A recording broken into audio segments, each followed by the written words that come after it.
Tom Thiersch, unincorporated Jefferson County. The topic of records came up again this morning a couple of times. Something came to my attention during this last week that I found particularly disturbing with respect to public records and electronic responses thereto. As you know, a person can submit a request for public records electronically, and if the information is available in electronic form, you're required to give it back to them in that format. And that's how I do all of my public records requests, because I hate paper. Absolutely hate it. And I wish there were less of it. So again, you know, the more you can put in electronic form, the better off everybody will be. And of course, even more so if you make those electronic records more available to people in general, so that they can do self-service instead of having to put in records requests to obtain information that, after all, does belong to them.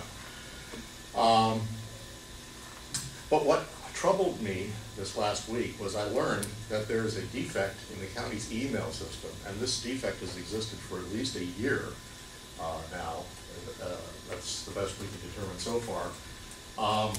Mr. Chambly is working on this now, actively working on it to discover what the flaw is, but just for your information, and you should alert all of your department heads who have sent, or any actually county employee who has sent information to a member of the public, if that email to the person is misaddressed, if their name is misspelled like mine frequently is, or if they send it to an email domain like xyz.com, which doesn't exist, which isn't a domain that's currently in use, that message will, in the rest of the world, be bounced back to the sender, and they'll say undeliverable or unknown recipient or something like that.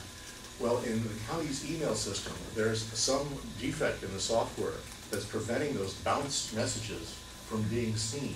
In other words, the sender never is told that the message wasn't delivered to the intended recipient. And I have several pieces of public records request responses now from the county that were never delivered to me. I'm talking about dozens of files that I never received because they were incorrectly addressed. My name was misspelled on the response. Not saying that the staff didn't try to get it to me. Not complaining about that at all. The problem is that the staff people who tried to communicate to me didn't know that their messages weren't received. And that's a really big problem. So anybody who's ever tried to get something back from the county and wondered why you didn't get an answer, maybe that's a part of the problem. So I hope Mr. Chambly finds the solution sooner rather than later. Thank you, Tom.